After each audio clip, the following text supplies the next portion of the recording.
Good morning, good afternoon, good evening. What it do? Shout out to everyone that is listening. You are here with Chiefs Pro Focus Presents War Room with P Mac. What's going on, P Mac? What is going on, bro? How are you doing? I'm great. How are you, man? I am good, man. I'm just happy to continue on with this podcast, bro. After just the first episode, already getting rave reviews about it, man. And it's a blessing to have this opportunity. And I'm happy to be with you today at this moment, so we can talk about our favorite thing we like to talk about outside or on the air whenever, man. But I'm getting ready to talk about these news here and everything going into Super Bowl 58 this week with the team just landing in Vegas yesterday, and Absolutely. free agents and all. So I'm glad to be here with you, man. Yeah, let's get it on. Let's get on in there. Let's get on in there and get this done. Let's talk about some news first. Let's talk about some news, and I got some news here. First of Mhm. all, the Washington football team finds their head coach, you know, which might be news to some, but Mhm. they find their head coach in Dan Quinn. Right. Uh, I don't, I don't know what exactly to think about that. What are your thoughts on that? I mean, I would expect it would be been Seattle, but Mike McDonald makes more sense for Seattle than Dan Quinn, especially when Dan Quinn allowed the Green Bay Packers to score 48 points on them in Cowboys Stadium. That's an embarrassment, and this was supposed to be like a top five defense that he coached. And Dan Quinn is a good coach, but this is the same guy that was up 28-3 against a certain team by Patriots and Tom Brady, and the rest is history. And I don't know about that, but this next person we're going to talk about later on in this segment about the news is, I think, will be a saving grace to having success there. But the question is, could it be like history repeat itself when he worked with a well-known two offensive minded coaches in um, Kyle Shanahan, who is then the offensive coordinator, who is now the head coach of the 49ers, and Mhm. guy was a quarterback coach for the Falcons team when they went under Quinn and Shanahan, Matt LaFleur. And we all know Matt LaFleur went on that revenge tour, going at Dan Quinn, and then he almost had a chance to get at LaFleur, but LaFleur finished the job. I'm not LaFleur, Shanahan finished the job. Excuse Right, me, right, right. everybody. So that was just my thoughts about that. But I mean, what you think? I feel like it's more of the same. To me, that's what it feels like. It's just like you got a new ownership, basically new ownership, and that's it. There's nothing new about the Washington football team slash Commanders, whatever you want to call them. It's all the same to me. Uh, this feels like the same exact hire as what's his face from Baltimore. I mean from the Panthers when they brought him in. You talking about the Uh, one they just Ron, hired Ron, recently? yeah, Ron Rivera. It Oh, feels like just all right. more of the same. Another defensive minded guy, another defensive guy that doesn't know how to really set up an offense the way it should be set up. In fact, that's a lot of the reason Matt Ryan did not have the success that he had. But this is just, I mean, didn't have the success he probably should have had. But this, to me, he doesn't have another. He doesn't have another Kyle Shanahan.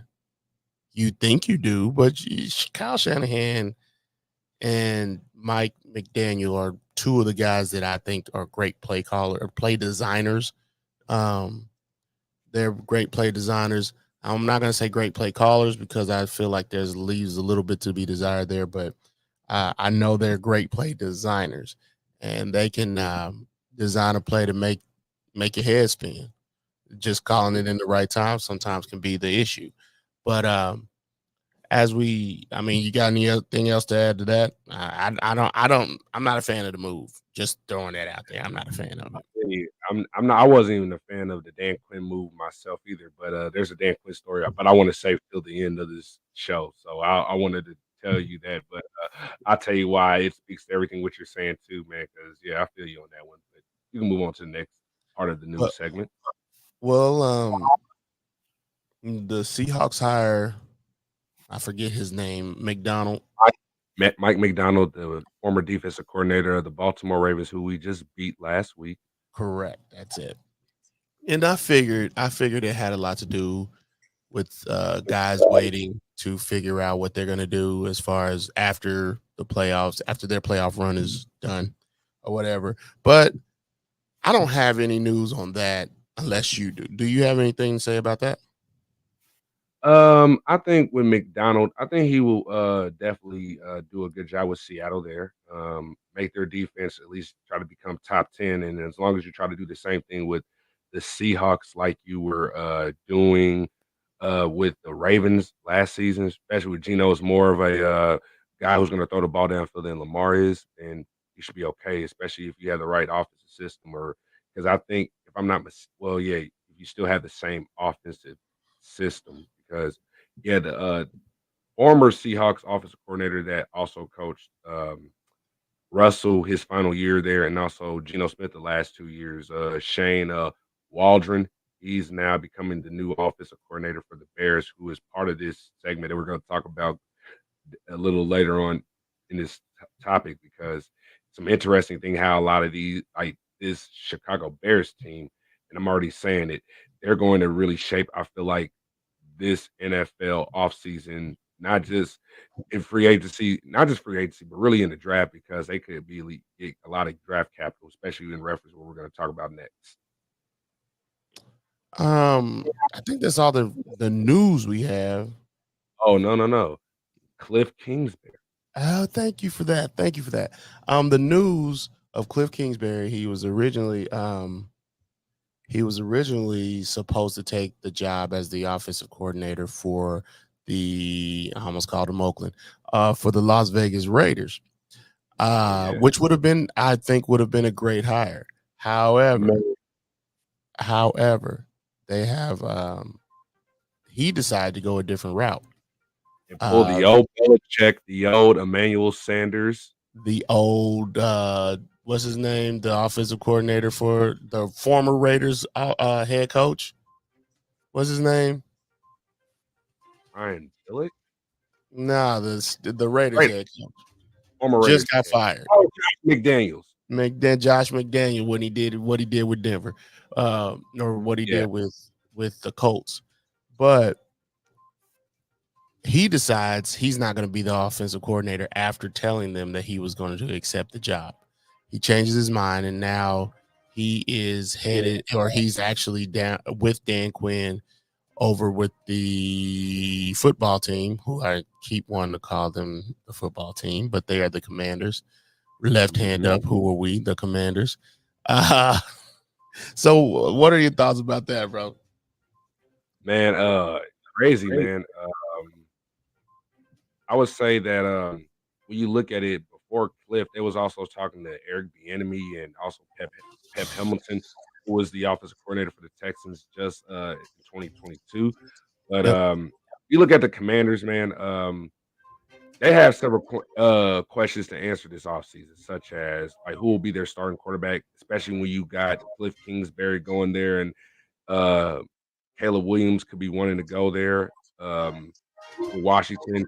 And as the calendar is in the month now here in February, and the rumors and smoke screens about the upcoming NFL draft intensify, is Caleb Williams still a lock at number one? Will Michael Penix Jr. fall out of the first round? What will the Commanders do at number two? And the answer to that third question may be most telling by subsequently the draft picks in the top 10. So the Commanders' new general manager, Adam Peters, who has been regarded as one of the top player evaluators in the NFL, who has been part of teams who have won 7 conference championships. The 49ers, also was a scout for the Broncos and Patriots, and 3 Super Bowl championships with those Broncos and Patriots teams as a scout. And he has the ability to reshuffle the deck of cards at the top of the draft, which may have a direct impact on many NFL franchises going forward, man. So, like they want to go with Caleb Williams, they got to trade up with the Chicago Bears, who hold the number 1 pick.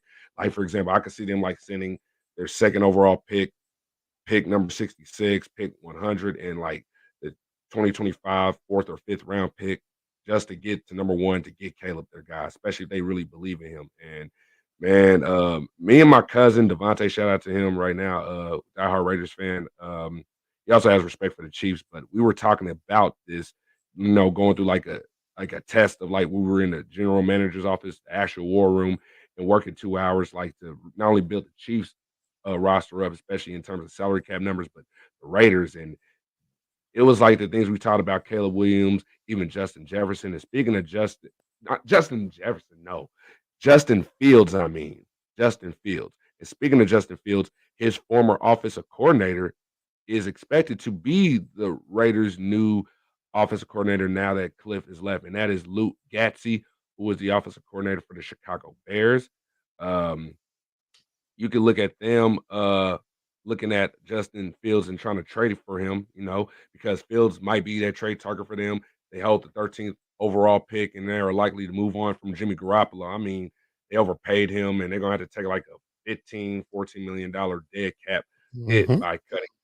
And but you got Aiden O'Connell, who showed himself to be a serviceable backup, but he was immobile in the pocket. So, and Getsy brings that run heavy mentality that Antonio Pierce and new general manager Tom uh Tele Tom Tasso Telesco. Tom Telesco, like, the Bears led the NFL in 2022 in rushing, 177 yards per game, and finished second in rushing with 141 yards rushing the game. And then you got Josh Jacobs, who's available.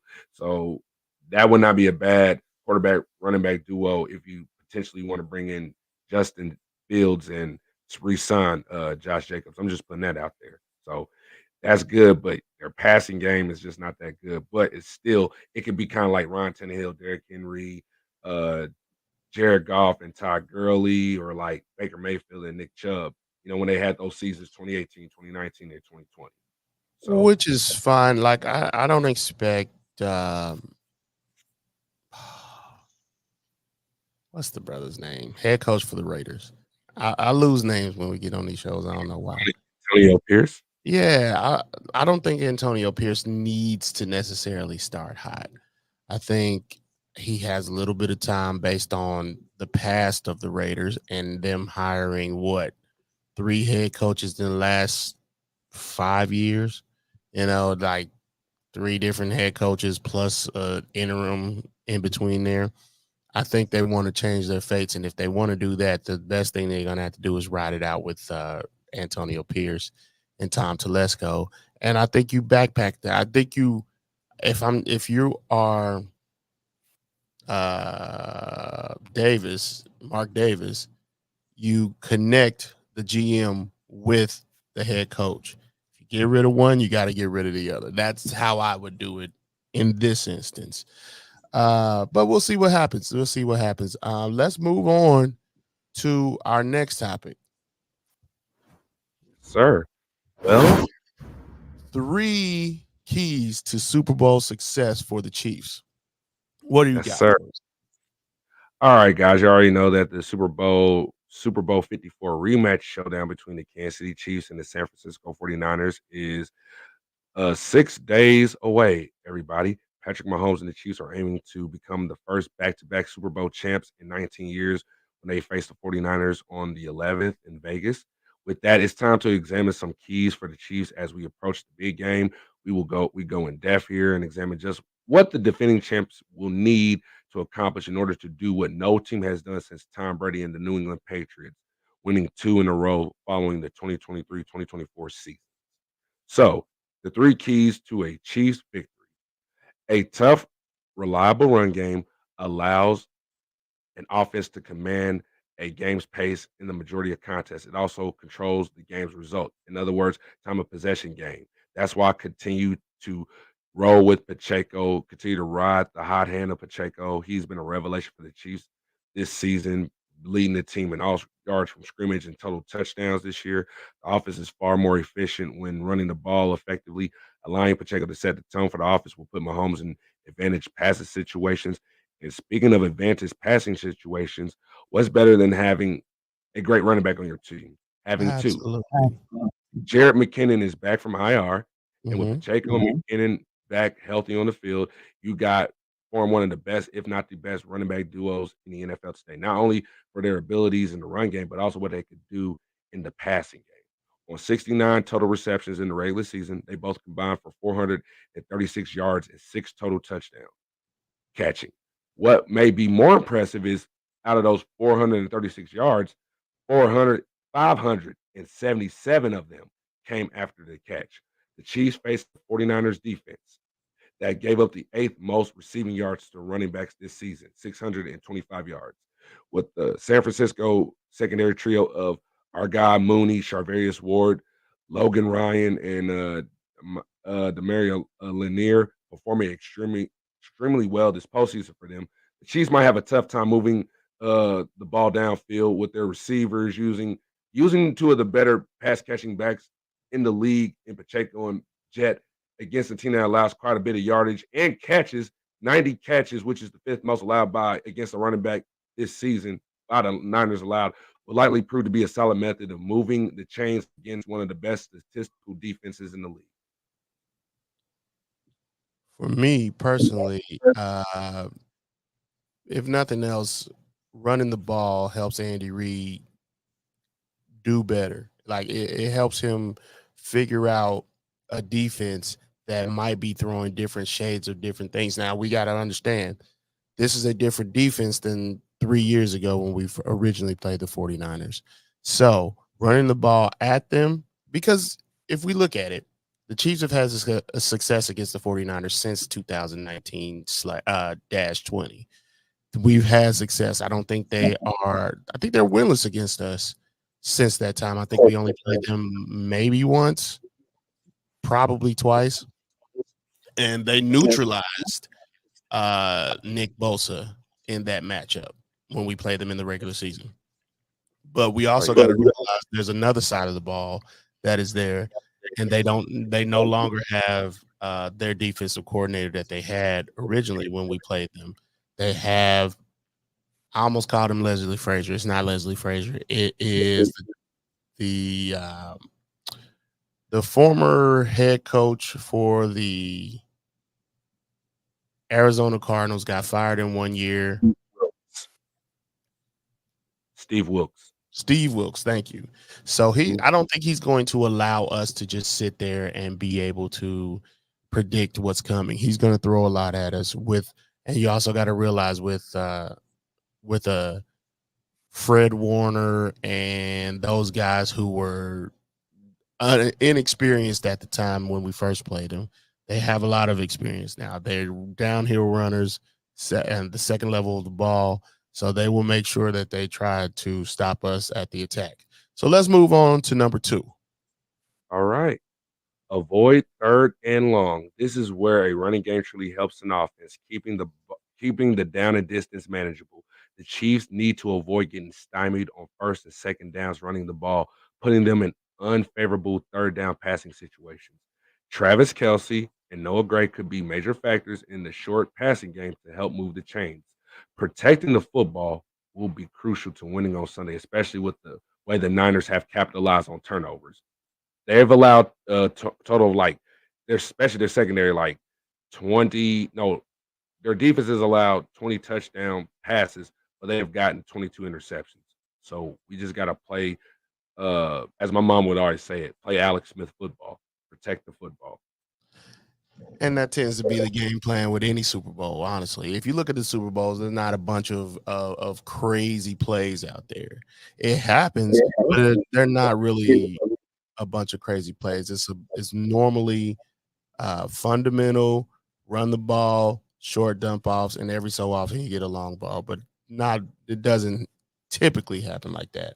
So what is our third key to a Chiefs victory? All right. Keep Brock Purdy contained in the pocket. Yes. The Niners quarterback is very good when he extends plays outside the pocket. You saw that in the last two games against the Packers and the Lions.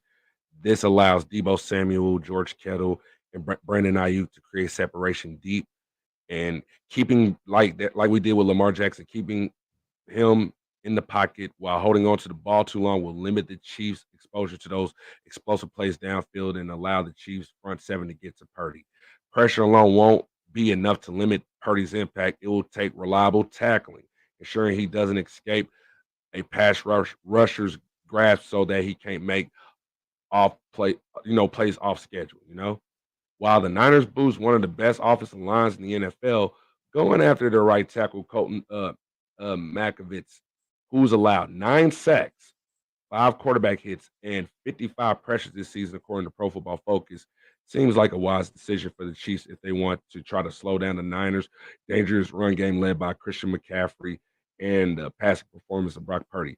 If the Chiefs want to host the Lombardi Trophy on Sunday, they'll need strong performances out of both L'Jarius Sneed and Trent McDuffie and the rest of their secondary. Absolutely. I think Brock Purdy works his best outside of the conventional pocket because he's able to see a little bit better. He's able to watch the offense open up a little bit better. And everything's not so convoluted where he's at, and he can see things better. We have to make sure that we keep consistent pressure while covering your guys the way you're supposed to. So Spags has his work cut out for him, but basically, given the way we play Lamar, given the way we play Josh Allen, I think he's up for the task, and I definitely believe the defense is up for the task. So let's move on to the next segment.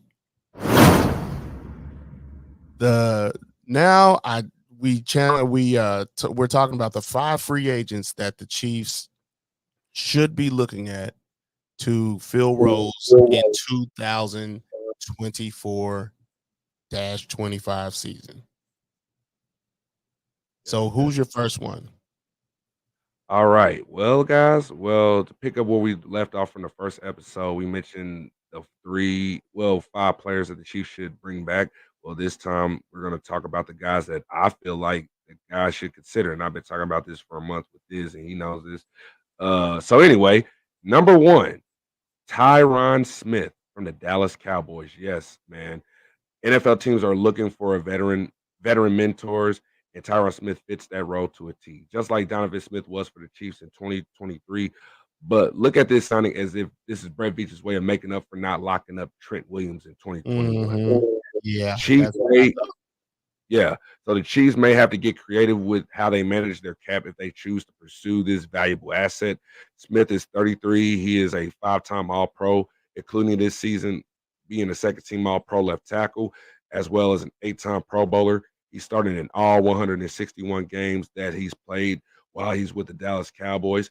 If the Cowboys can't get terms with Smith on the contract, the Chiefs need to prioritize the protection while giving Mahomes more comfort in the pocket, and the team would love to have him mentor both Jawan Taylor and Wanye Morris.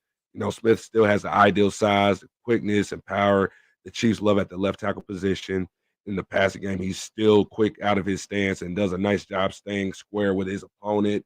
In the run game, he consistently gets underneath defenders, uproots, and moves them at the line of scrimmage. The question is he attainable with their cap? We shall see. So there's the other option. Bring back Donovan Smith or consider the massive 10-year veteran Trent Brown from the Patriots, who's 6'8", 380 pounds.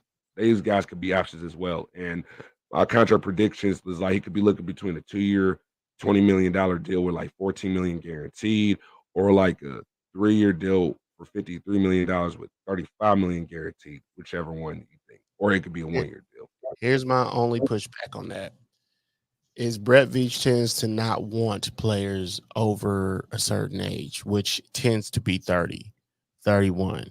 The only other time that I've seen it happen was when he went after the left tackle who we are going up against this weekend, and we got out.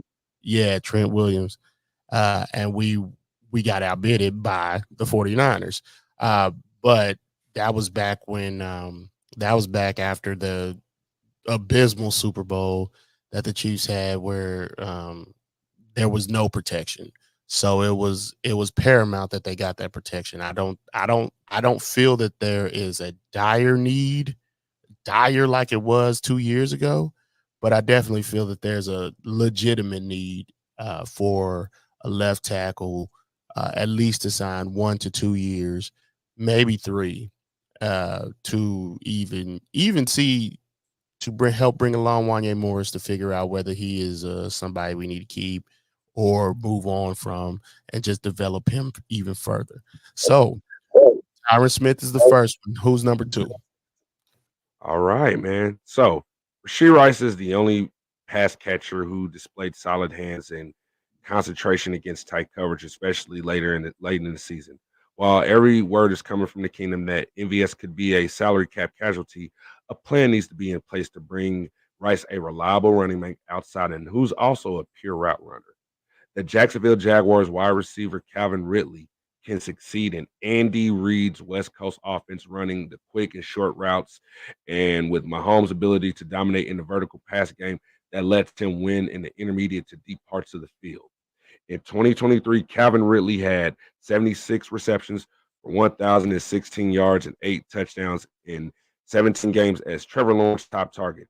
A potential Rasheed Rice Calvin Ridley R&R duo would allow both wideouts opportunities to shine as downfield playmakers. Ridley turns 30 in December this upcoming year, and a player with his skill set would able to come in right away and contribute. Really can play inside and outside in Andy Reid's scheme, and he could really be an upgrade over MVS and even be better than what we got from Sammy Watkins. So he could be like looking at like a 3-year deal for $45 million for $30 million guaranteed, or do it on a 1-year prove it deal. I don't know if he'll be coming here on a 1-year prove deal. He is a viable wide receiver. He's had 1,000 yards. He had 1,000 yards his last year. So I believe that some team will pick him up. The question is, again, the age number with Veach is one of the things I'm looking at. But with Rasheed being who he happened to be this past year, you might not want to. You can sign Ridley to a 3-year deal and then just have Rasheed Rice shine as Calvin Ridley gets older. And we also know that a year of his contract, he wasn't playing. So he's not in football years, he's 28, not 29, which would be, he had a year off he had plenty of tread left on the tires. So I actually like Calvin Ridley. I think we'd be able to sign him for a decent price. I mean, I don't think we'll be able to get a discount for like championship football, but we'll see what happens. I definitely like the position. I like the player, but we'll see what happens. Let's move on to our next one. All right. And this guy right here, and remember I talked about Chris Jones because first episode where I said that now we're going to have to consider bringing him back, but 30 plus mil might not be the range that we want to pay him at. So Exactly. why not a possible Chris Jones replacement? These are the ones that I was talking about that I would love to go after if Chris doesn't come back.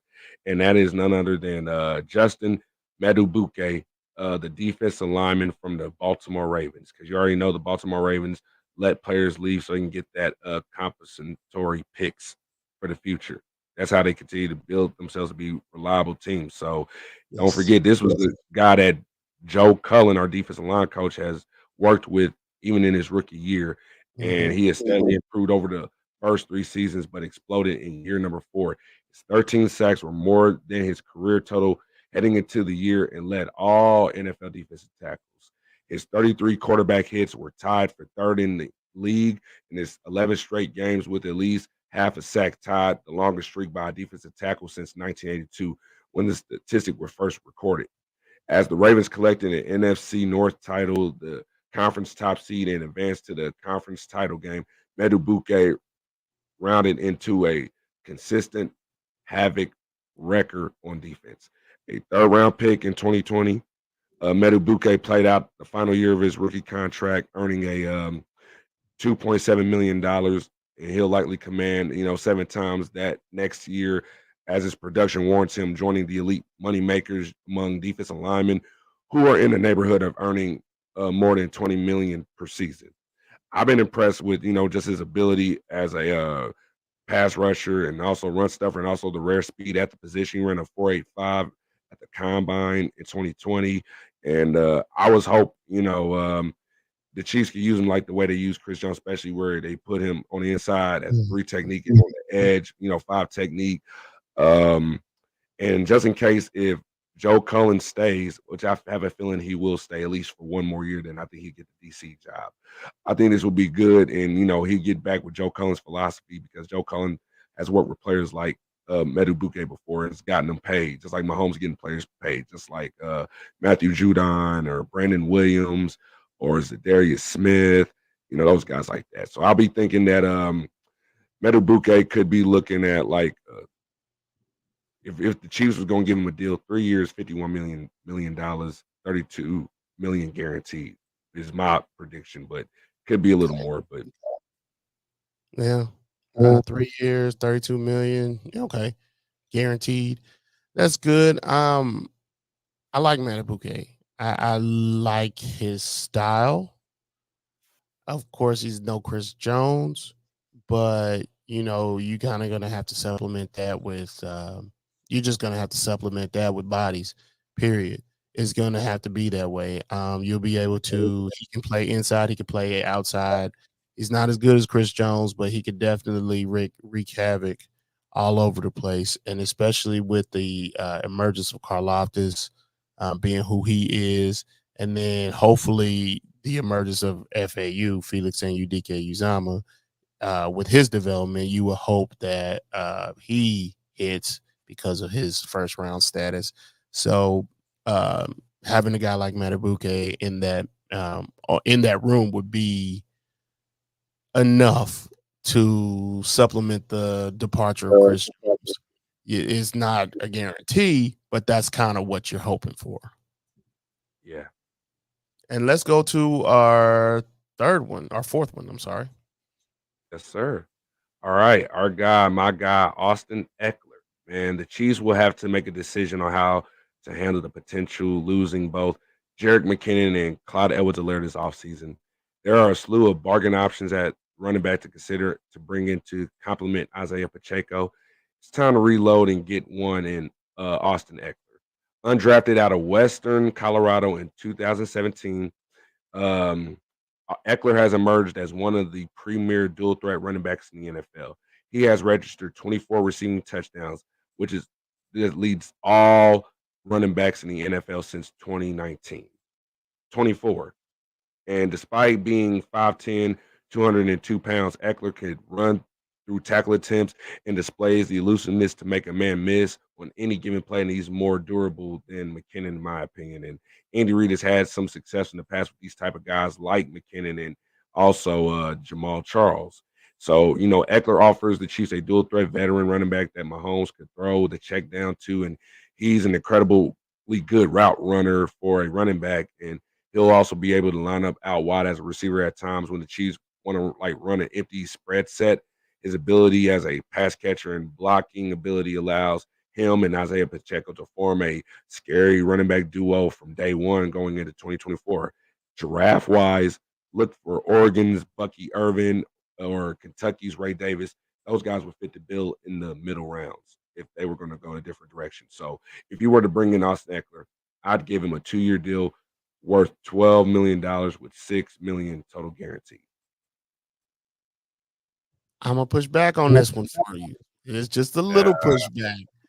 You know how I feel. I don't want to say the running backs are replaceable. Like we said before, Pacheco has been a revelation, and I do believe he needs to keep moving forward with. We need to keep moving forward with him as a running back. However, what was your contract predictions for Austin Eckler?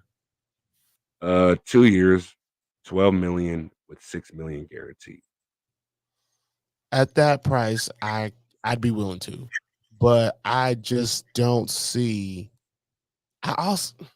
We will get a compensatory pick for Chris Jones leaving, and you can even use some of these picks to trade down to get another running back. Also, his age concerns me, and for a relatively low cost, even the UDFA, you can find running backs almost anywhere. That's my only pushback. But I He's do gonna be understand. 28. Yeah, I do understand the thought process behind what you're saying because he's a dynamic runner. He would work well with Pacheco. He wouldn't overshadow Pacheco. He would just be you could get a two running back set. There's so many things Andy Reid could run with two running backs like that. And I do not believe Jerick McKinnon is in the plans for the future with his age and the injury history of this year plus last year. He's not the same guy that he was. So yes, I do understand why you would say that. And for $6 million per, I don't see that as too bad of an option because we're not in cap hell next year. No, nope. So let's go So, on. Let's go on to our last one. all right. Rock Chalk Don't Jayhawk, do that. my Don't do guy, that. former Don't do KU, that. Don't do that. Don't do that. legend, Don't do Lawrence that. Armstrong from the Dallas Cowboys. Hey, my bad. Don't do that. We keep it I'm moving. sorry. All right, a pass rush specialist on a bargain deal would be a nice boost. Dorrance Armstrong has provided the Cowboys with a consistent edge rush presence over the last few years. The former Kansas Jayhawks 7.5 sacks this season marked the third straight campaign where he's finished with at least more than 6 sacks per season. Armstrong has played inside the tackles as a wide nine, primarily on the right side, and as a stand-up player in the box, spying on the opposing quarterbacks or mugging the A gap. Armstrong has these great long arms, which is going to be problems for blockers, and he has quietly extreme long arms at 34.75 inches, which is almost 35-inch arms. He pairs that with good bend around the edge, and he can get displaced in the run game, but is a great asset getting after the quarterback. Every primary and secondary threshold that Spags looks for at the defensive end position, making him an intriguing free agent target for a good bargain price. His mentality would fit with what the Chiefs defense and his combination of length and energy would offer a young upside. He's still 26 at the defensive end position against both the run and the pass. And you got to keep this in mind. The Chiefs met with Armstrong at the 2018 NFL Combine. Then they had him in on a top 30 visit as Yes. well as they had Charles Montague in 2019. And remember, when they had a Montague on the top 30 visit, then 4 seasons later, they signed him to a 2-year deal. So the And you same. also see with Dorrance Armstrong that he would take, I don't want to say take the place, but having him being able to supplement the loss of a Minihue, because a Minihue now with that, I think it was a sprain. He's not going to be playing in the ACL sprain. Yes, he's not going to be playing in the Super Bowl, but since it's a sprain, he's not going to be playing for, I don't believe, unless he pushes himself, the first couple of games, which I think is safe. I see him coming back in November. I see him coming Yeah. out back like Justin Houston did. Yes. Those late 5 games in 16. That's what I see with the Montague. And, So with that, and I think basically the same way he did this year, sit out for like 6 games and then come back and then be ready to make a playoff run.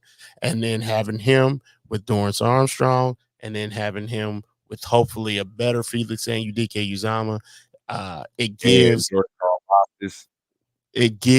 of course, you can't forget him, but it gives Spags, his guys, to go after the quarterback the same way he had in New York with your OCU Manura, Justin Tuck, and the guy on Get Up or to in it, whatever today.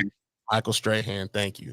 Like it gives him that core of guys that can come in, rotate whenever, and then you can keep guys like Mike Pennell. You can keep guys like lower cost guys like Mike Pennell, and you might even be able to keep the second round pick that we drafted years ago, who's been on 1-year deals.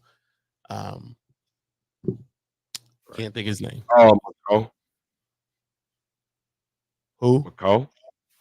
No. Your defensive tackle. Your Noddy? Derek Noddy. He'd be able to keep guys like that as a rotational piece, being able to plug the run. I know he's got a little injury history, but I think you do need those guys to fill in for the situation. That's great, man. I appreciate that. That was great. We got Tyron Smith, we got Calvin Ridley, we got Justin Matabuke, you got Austin Eckler, and you have Dorrance Armstrong, which is the situation that we're dealing with. So let's move on to our last segment of our show this week, and it is PMAX. Hold on. This is PMAX Draft 2.0. There we go. Mock Draft 2.0. Let's go. All righty. So in this mock draft last week, it was Troy Franklin from the University of Oregon. I like that kid, so this time I did another wide receiver, but I wanted to do something a little different. Originally, my pick was Roman Wilson. After he had a dominant Senior Bro week, he was one of the best players this week. But he went from being a early day 3, 4th round pick to now being going as early as one of the first picks on day 2. And PFF was basically saying it'll make no sense to get a second round, third round graded guy in the first round. They gave me an F. So I decided to last minute choose one because these are one of those ones that people still would think it's a reach. But often reaches don't pan out. And the players who do fall for a good reason and the trades wind up looking more, crazy than good. But sometimes when we look back on brow raising picks, there isn't much to do but applaud. For example, Jamar Chase going to the Bengals over the Bengals, getting an offensive tackle, or the Chiefs moving up to get Mahomes, stuff like that. But because in hindsight, those selections were surprisingly good. And I feel like this one, Texas Xavier Worthy is one of the most electric playmakers in this year's draft class. He has very good speed, great agility, exceptional hands. Mahomes likes him. He follows him on Instagram. Worthy could be that missing piece in Andy Reid's offense. He's able to separate. He can get yards after the catch. He has the ability to develop a knack for finding the end zone. In Andy Reid's scheme, he could become a crucial weapon for the Chiefs, complementing Rashee Rice and helping bring life to the receiving room. He showed flashes of brilliance throughout the 2023 season with Texas last season with a career high 75 receptions, 1,014 receiving yards with 5 touchdowns. Also returned 22 punts for 371 yards, averaging nearly 17 yards per return, and with a 74-yard punt return touchdown, earning him third team All Pro honoree as an all purpose player in 2023, and first team All Big 12 selection in 2023 by the conference's coaches and the Associated Press. The Chiefs are still looking for a guy who could also be an underneath presence that can help Kelsey and Rice. Rice is more of a power slot style guy like Chris Godwin or, Michael Thomas, but the Chiefs need like that true guy that with the speed open up things like bubble screens, handoffs, and threaten the defense vertically. And neither McCall Harmon nor Kadarius Toney, who I still believe is a breakout candidate, which could be in one of our future episodes, has emerged as that player yet. But Worthy could fill that gap. Worthy fits a Tyreek Hill, McCall Harmon slot receiver role. He isn't going to be a primary threat, but as wide receiver 3, he has the explosive playmaking ability to rack up stats as a rookie, especially since he'll be a valuable asset as a returner too. With the loss of Tyreek Hill's speed, which is what the Chiefs is only missing, he'll be able to create separation. Chiefs may be looking at another true burner to that receiver room in Worthy. And Worthy is the closest thing in this draft to what Tyreek Hill was for the Chiefs and could be the star in this offense. And Mahomes is at his best surrounded by playmakers, and him and Worthy together with Kelsey and Rice roaming the middle of the field could be special. If you're looking for a comparison, Worthy reminds me of a cross between Devontae Smith of the Eagles because of how he's built. He's 6 feet, 176, but the playing style of both Smith with Marvin Mims from the Broncos, who was an all-rookie return specialist for them. So that's what I see in Xavier Worthy. And I got a C plus. I hope you know that I'm not pushing back just for pushback's sake. Right. I'm going to push back on this. I like Xavier Worthy. I don't hate the pick. But for some reason, I feel like you can get this guy in the second round. That's number one. Number one, I feel like True. this is a second round, a day two pick, and I'm I'm okay with the pick, but I have a personal problem trying to figure out how you're going to replace Tyreek. Like personally, it's just one of those things where I wouldn't do it. Like you find something different. Like we've been able to successfully go. We've been able to go to two different Super Bowls without Tyreek. In my Right. opinion, Tyreek needs to be in the distant future. Uh, and I think a lot of head coaches tend to get themselves in trouble trying to reinvent the wheel. Here's what Right. I'm referring to. I'm talking about Mike McCarthy with Aaron Rodgers when he won that first Super Bowl. He always tried to bring in veteran wide receivers and guys that he knew so they could work together, which is fine. It just didn't work. With the Seattle Seahawks, they tried to bring in defensive guys this year. Looks like to me they were trying to recreate the Legion The of Legion Boom of Boom. Yeah. this year, reinvent that wheel. Couldn't do And it, you know, and I'm not saying that about this Worthy pick. It's no, more no, no. like, we're just I missing just that element. I That's all we're missing. definitely understand that, and you definitely want an element, and I know you mentioned that you said he would be a wide receiver 3, which was what I would be okay with. I would absolutely be okay with him looking at wide receiver 3. You might even be able to sign him to another contract. But again, I wouldn't use a first round pick on a Tyreek wannabe Yeah. or trying to reinvent the wheel or a potential wide receiver 3, unless he has the potential to be a number 2 like a Steve Preston. That's a name from back in the day that you know. But unless you're talking about that, with the potential to be a wide receiver 2 or even challenge challenge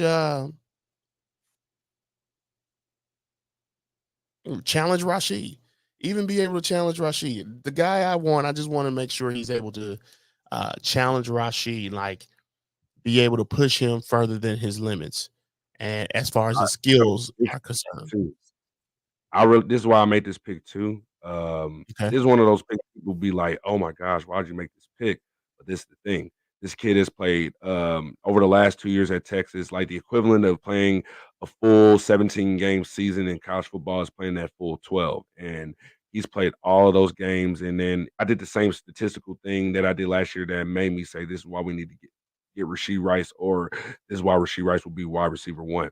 So the same method I use, if you put him in the same stats line, especially like if he replaces MVS's snaps or even combine Richie James and McCall Harmon, we're trying to get out of him. This kid could put up impressive stats. Like if he was in MVS's spot or like at least play 500 snaps, he could be a 1,000-yard receiver, the Chiefs' first 1,000-yard receiving rookie in a season. And it's crazy, but he could put that up. And then also return specialist, especially primarily returning punts. Mhm. Heavily could work in his favor. Like he could be an all rookie team wide receiver off the bat, and then the Chiefs, they'll be like, wow, not only did they hit on Rashee Rice, they hit on Worthy, especially complimenting Kelsey. And then hopefully the Chiefs will find the eventual replacement for Kelsey in the later mid rounds to his draft. You could definitely find that, but having 2 receivers definitely takes the load off of a Kelsey to be able to, because then you also be able to move Rashid wherever you want. You know, like also you won't be able to have to pay a premium if he develops into the guy that he's supposed to be. You don't have to pay a premium for another receiver, which is gonna hit you for $20 million per. You know, so I don't hate the pick. Please understand I don't hate the pick, but I That's definitely funny. want I I like want a to good put I like to push back on you just to challenge you a little bit. This week I'm gonna give you a challenge for next okay. for the mock draft 3.0. I want you to find me a left tackle. Okay. And instead of trying to go after the big, you take it however you want to. I just want you to find us a left tackle. If you have to do it in the first round, do it in the first round, second round, wherever. But I want a starting left tackle. I know Wanye Morris is out there, but as of right now, he's got the injury, and we want to be ready for next year. So Yeah. find us a left tackle, a starting left tackle. All right, and I'll be looking at that for the next mock draft. So look for that for the next episode, everybody. And For speaking of PMAX that, Mock Draft 3.0. oh, That's pretty much the end of our segments for the show. That's all I really have. Any yeah. parting words, my brother? Okay, man. I was gonna tell the Dan Quinn story, and then I'll get out of here, and I'm gonna Yes, send tell a that Dan shout out Quinn to story. I'm gonna send a shout out to our sponsors afterwards, and we'll get out.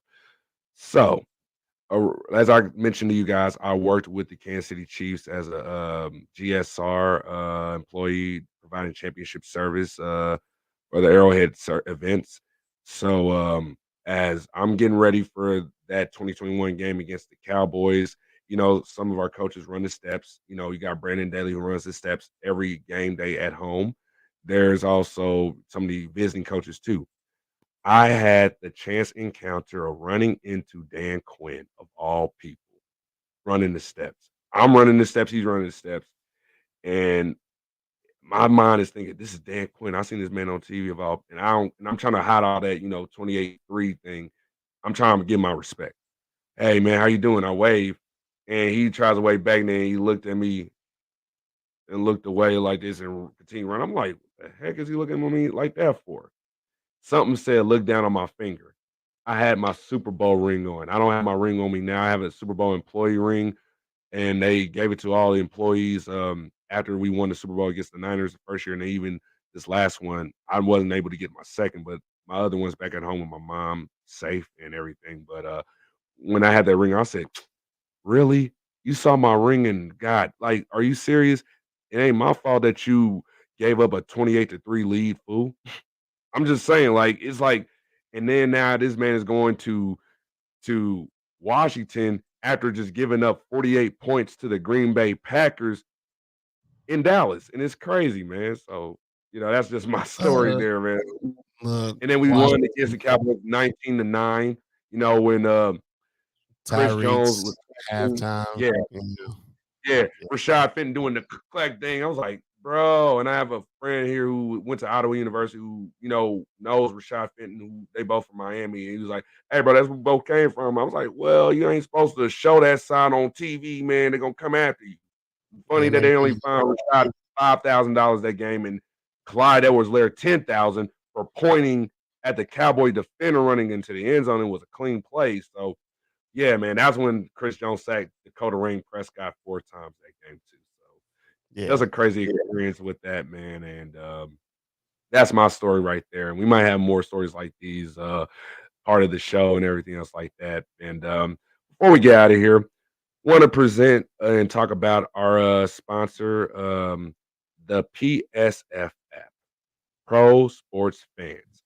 This is an app where we are able to commentate the games when we have them on. Like this upcoming Sunday, you see our faces, and myself, Thizz, and our guy JP, part of Chiefs Focus. We will give our play-by-play commentary, our reactions, and also our insight about what's going on during the game, also what to expect going on to the off season.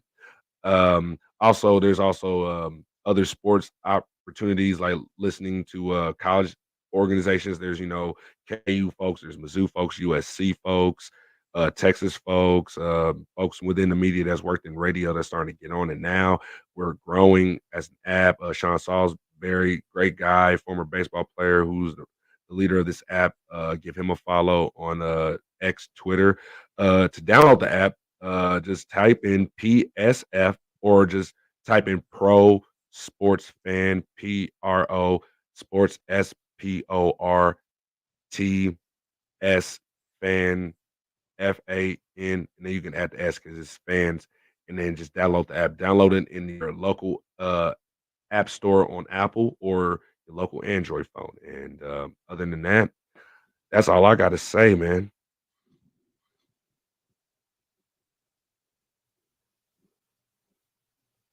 Well, with that being said, there's not much more to say. So, with that being said, we appreciate everybody listening. Thank you, PMAC, for your expertise. He's PMAC. I am you. That's the letter, not the word. And we are out. Deuces.